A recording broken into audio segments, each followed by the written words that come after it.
Olá, tudo bem com você? Que a graça e a paz de nosso Senhor Jesus esteja em sua vida. Hoje estarei dando continuidade com a minha exposição do Evangelho segundo escreveu João. Eu estou expondo o capítulo 6. O capítulo 6, ele começa com a multiplicação de pães. Interessante é que este capítulo ele é enorme. Ele tem 71 versículos. E Jesus começa, como eu já disse, com a multiplicação dos pães. E alguns judeus questionam Jesus e ele começa a falar com eles. E o assunto estende praticamente aí todo o capítulo. Jesus falando que ele é o pão vivo que desceu do céu. E os judeus não compreenderam quem era Jesus, por que Jesus veio. Vamos continuar então com essa explicação. Eu já expliquei até o versículo 40 e agora a partir do versículo 41. Vamos lá.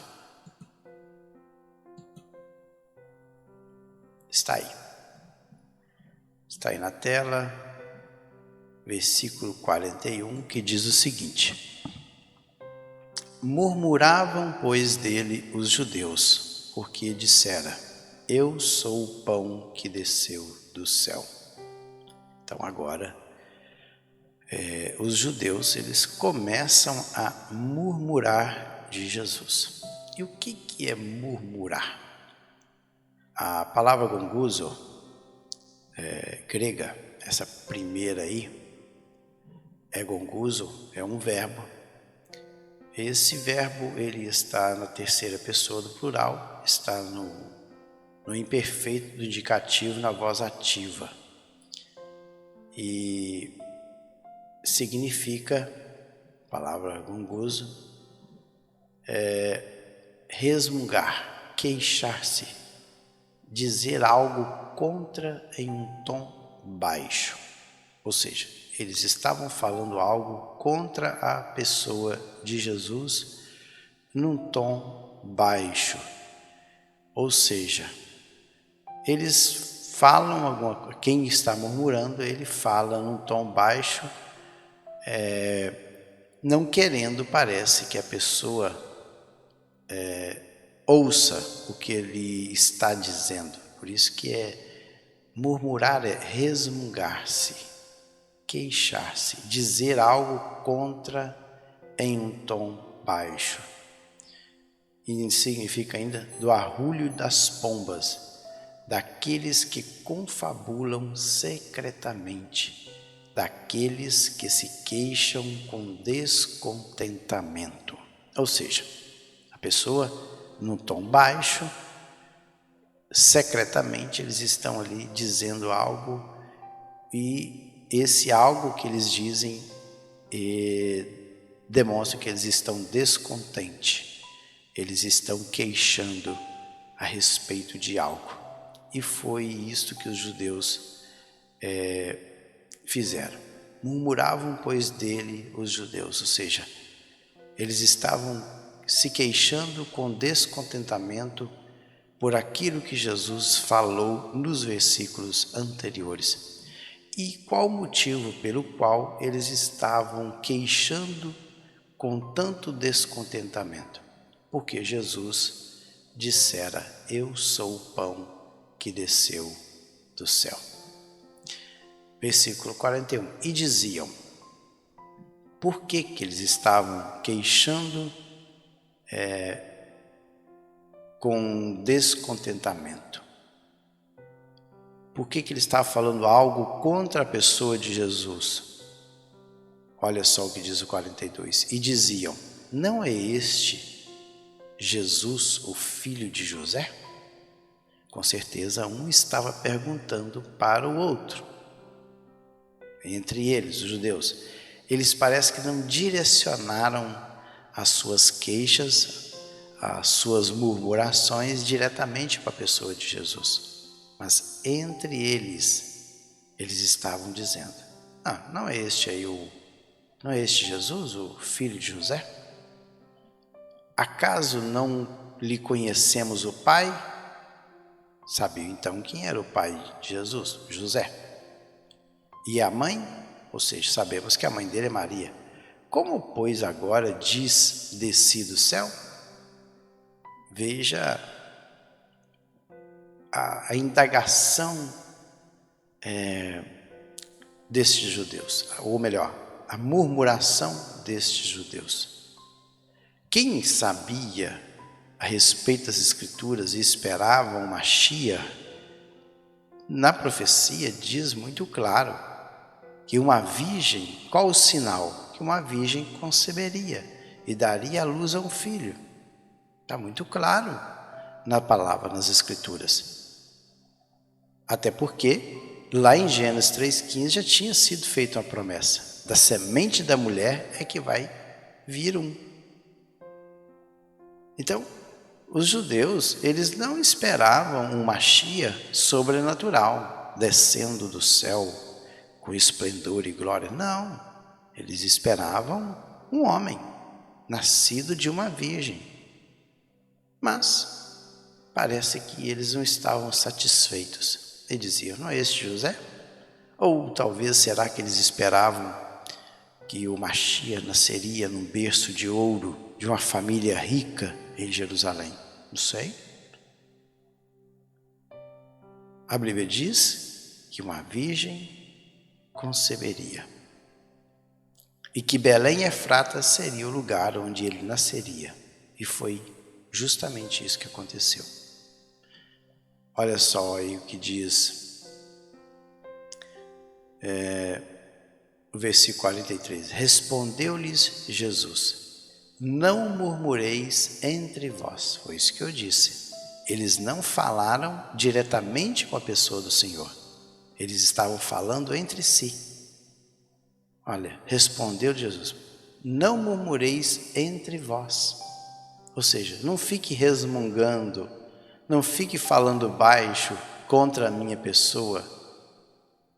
E Jesus sabia muito bem o que eles estavam falando. E aí, Jesus, sabendo a respeito do que eles estavam resmungando, murmurando, ele fala: ninguém pode vir a mim se o Pai que me enviou não o trouxer, e eu o ressuscitarei no último dia. Eu já falei isso aqui no vídeo anterior. Ninguém pode vir a mim se o Pai que me enviou não o trouxer.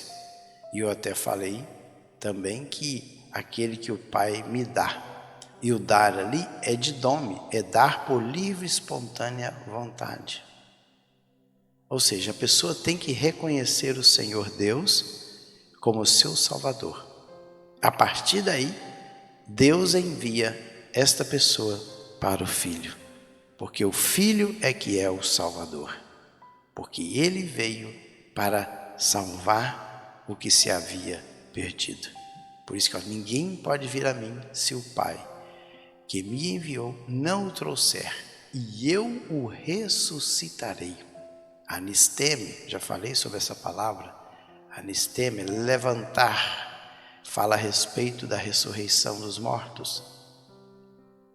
Ficar de pé no último dia. Já falei também que o último aqui é escatos, fala de escatologia, tempo do fim.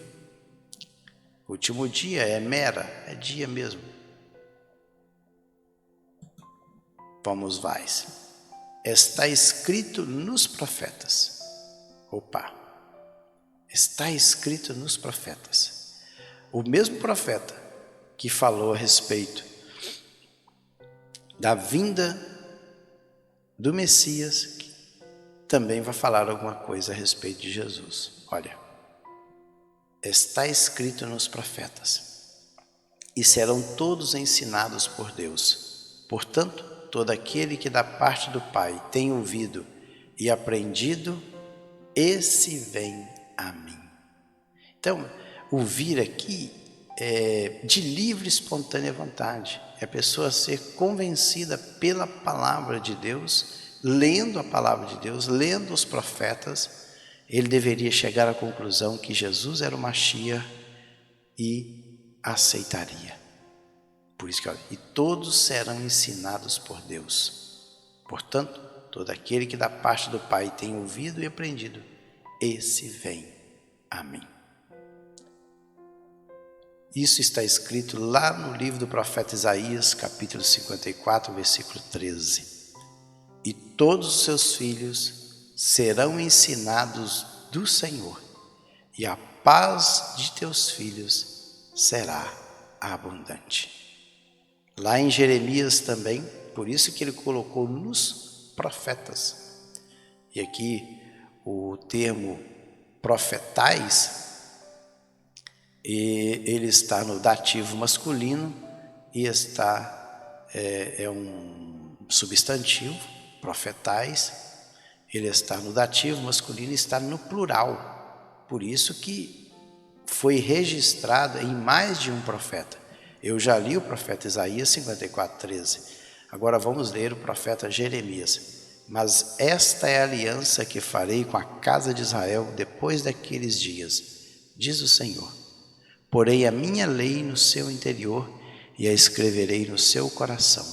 E eu serei o seu Deus e eles serão o meu povo. Aí, a palavra de Deus se cumprindo na vida daqueles realmente que foram, que deram ouvidos à voz do Senhor. Eles deram ouvidos à voz do Senhor e por isso eles de bom grado, de livre e espontânea vontade, aceitaram o chamado de Deus. E ao aceitar o chamado de Deus foram enviados para o Filho, porque o Filho é aquele que veio para salvar. Vamos mais. Não que alguém tenha visto o Pai, salvo aquele que vem de Deus, este o tem visto. Então, não que alguém tenha visto o Pai. Ou seja, por quê? E serão todos ensinados por Deus. Mas se eles forem ensinados por Deus, através de quem? Dos profetas. Porque ninguém viu a Deus, mas eles viram os representantes de Deus na terra, que eram os seus profetas. Os profetas falaram, deixaram suas escrituras, falando a respeito das coisas de Deus. E todo aquele que desse ouvido à voz do Pai, através dos profetas, e aprender dele, vem ao Senhor. E por isso que fala, não que alguém tenha visto o Pai, salvo aquele que vem de Deus, este o tem visto. Interessante aqui que o Filho, Jesus, ele viu o Pai, mais ninguém. Os profetas somente receberam a voz, os escritos, a inspiração de Deus para escrever os seus livros. Mas eles não viram a Deus, porque nenhum homem viu a Deus e permaneceu vivo. Foi isso que o próprio Deus disse a Moisés. Olha, Moisés, nenhum homem viu a minha face e permaneceu vivo. Eles ouviram a voz do Senhor. Mas agora Jesus não. Jesus viu o Pai, não que alguém tenha visto o Pai, salvo, ou seja, senão, a palavra aqui é eimi, é uma conjunção, exceto aquele que, olha, aquele que vem de Deus, este o tem visto, e visto aqui é oraó, melhor dizendo, que é ver com os olhos.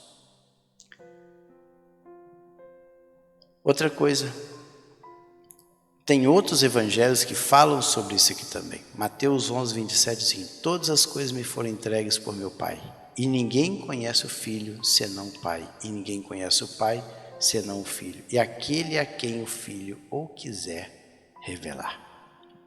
Lá Lucas também fala a mesma coisa, Marcos não diz. E aqui também em João. Também João 8:19 diz o seguinte: disseram-lhe, pois, onde está teu pai? Jesus respondeu: não me conheceis a mim, nem meu pai. Se vós me conhecesseis a mim, também conheceríeis a meu pai. Porque Jesus é Deus. Ele veio como representante do Pai. Em verdade vos digo que quem crê em mim tem a vida eterna. Mais uma vez, Jesus, ele confirmando a sua missão. Quem crê em mim tem a vida eterna. Não terá, já tem. Na concepção de Jesus, a partir do momento que a pessoa reconhece Ele como Salvador, a vida eterna na vida dessa pessoa já é fato consumado. Fato consumado. É interessante. Ele falou que quem crê em mim tem a vida eterna. Não terá, tem. Sabe por quê? Que o exei, essa palavrinha aqui, ó, essa palavrinha aqui é um verbo ter. Esse verbo está no presente do indicativo na voz ativa e na terceira pessoa do singular. Ou seja, ele tem, a pessoa, qualquer uma pessoa que crê em Jesus, ele tem a vida eterna. A partir daquele momento, ele tem a verdadeira vida e ele tem vida eterna. João 3,16 também fala, tenha a vida eterna. João 3,36, a vida, verá a vida, e a vida, mas a ira de Deus sobre ele permanece. Porque lá em João 3,36, aquele que crê no Filho tem a vida eterna. Olha, novamente afirmando, no tempo presente, tem a vida eterna. Mas aquele que não crê no Filho não verá a vida, mas a ira de Deus sobre ele permanece. Esta é a ideia. Se não crê, está morto espiritualmente, totalmente separado de Deus. Vamos mais. E ele novamente afirma, eu sou o pão da vida. Vossos pais, o 49, vossos pais comeram maná no deserto e morreram.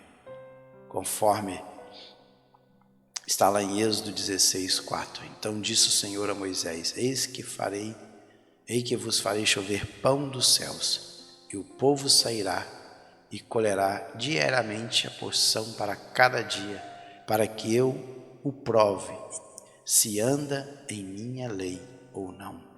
Por isso que fala, vossos pais comeram maná. A comida, maná é a comida que alimentou os israelitas por 40 anos no deserto e morreram. Porque o pão, aquele pão era material, mas o pão agora que Jesus estava dando é o pão espiritual. E ele afirma novamente, eu sou o pão. Este é o pão que desce do céu, para que todo que dele comer não pereça. E a palavra aqui, perecer aqui, é morrer. Apotenesco, esta palavrinha aqui, apotenesco. Apotenesco é morrer. Morrer espiritualmente. Este é o pão que desce do céu. Quem? Jesus. Para que todo que dele comer não pereça, não morra. E ele fala no 51, eu sou o pão vivo que desceu do céu. Se alguém dele comer, viverá, olha aí, viverá eternamente. E o pão que eu darei pela vida do mundo é a minha carne. Então Jesus, ele lança mão de algo simbólico para colocar na mente dos judeus o que é que isso realmente significa no mundo espiritual. Quando alguém come algo, isso passa a fazer parte do seu ser. Isso é internalizado dentro dele.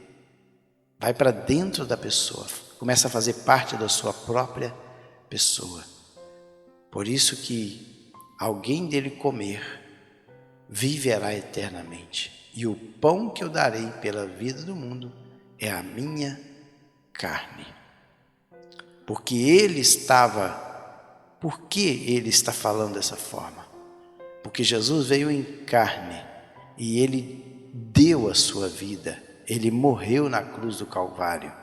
Ele derramou seu sangue. E ao morrer na cruz do Calvário, a sua carne foi rasgada. Olha, e o pão que eu darei pela vida do mundo é a minha carne. É a minha carne. Olha o que diz aí o 52. Disputavam, pois, os judeus entre si, dizendo: como pode este dar-nos a comer a sua própria carne? Mas eles não entenderam o sentido espiritual das coisas. Sabe por quê? Porque eles não entenderam o propósito de Jesus. O cordeiro pascal, ele era comido. Jesus, meu cordeiro pascal. No 14º dia do mês de Abib, eles deveriam sacrificar o cordeiro e comer a sua carne e beber ervas amargas. Eles faziam isso todos os anos durante a Páscoa. Eles comiam a carne do cordeiro pascal. E como Jesus, ele foi o cordeiro que foi dado pelo pecado, deveria ser da mesma forma. Então, disputavam, pois, os judeus entre si, dizendo: como pode este dar-nos a comer a sua própria carne? E aí Jesus responde. Respondeu-lhes Jesus: em verdade vos digo, se não comerdes a carne do Filho do Homem e beberdes do seu sangue, não tendes vida em vós mesmo. Isso aqui é tudo no sentido espiritual. E a palavra disputar aqui no versículo 52 é combater, é brigar mesmo, marromai, é brigar entre si. Olha, então, se vocês não comerdes a carne do Filho do Homem, não beberdes seu sangue, vocês não têm vida em vós mesmos. E aí vai o 54. Deixa eu ver quantos minutos que eu já tenho aqui. 23 minutos, já estou quase parando já. Quem comer a minha carne e beber o meu sangue tem a vida eterna, e eu o ressuscitarei no último dia. Novamente Jesus, ele confirmando aquilo que ele vem falando ao longo deste capítulo. Eu ressuscitarei no último dia, darei vida eterna, tem vida eterna. Vida, eu já expliquei nos versículos anteriores, no vídeo anteriores, o que é vida, o que é eterno, é a Eonios, não no sentido de não ter começo nem fim, mas no sentido de ter começo e nunca ter fim. Ressuscitarei no último dia, eu falei que é sobre Scatos e Hemera. Ressuscitar e Anisteme, fala de levantamento. Pois a minha carne é verdadeiramente comida e o meu sangue é verdadeiramente bebida. Quem comer a minha carne e beber o meu sangue permanece em mim e eu nele. Assim como o Pai que vive me enviou, e igualmente eu vivo pelo Pai, também quem de mim se alimenta, por mim viverá. Este é o pão que desceu do céu. Em nada semelhante àquele que vossos pais comeram e contudo morreram. Quem comer este pão viverá eternamente. Então está falando o quê? Jesus está falando de algo simbólico. É algo espiritual, mas eles não estavam compreendendo a realidade espiritual. Jesus falava de coisas espirituais e eles estavam partindo para o lado físico. Olha, este é o pão que desceu do céu. Quem é o pão que desceu do céu? Jesus. Em nada semelhante àquele que os vossos pais comeram e contudo morreram. E ele falou assim, ó, quem comer este pão, que é Jesus, viverá eternamente. Por isso que na instituição da ceia, Jesus chama os 12 e pega o pão, ele rasga o pão e entrega para os seus discípulos. E aí ele institui a ceia. Eu vou parando por aqui, no 59. Estas coisas disse Jesus quando ensinava na sinagoga de Cafarnaum. Então aí nós sabemos onde é que Jesus estava. Ele estava em uma sinagoga ali na região de Cafarnaum. E no próximo vídeo, deixa eu voltar aqui para a câmera principal. No próximo vídeo, eu vou falar sobre a deserção dos discípulos de Jesus. A fala de Jesus ela foi tão complexa, tão espiritual, que os seus discípulos não compreenderam. Eles não quiseram aceitar, até os discípulos de Jesus. E aí eles começam a desertar. Então é a deserção dos discípulos de Jesus. Quais foram os que foram embora? No próximo vídeo nós vamos ver. Fiquem todos na paz do Senhor Jesus.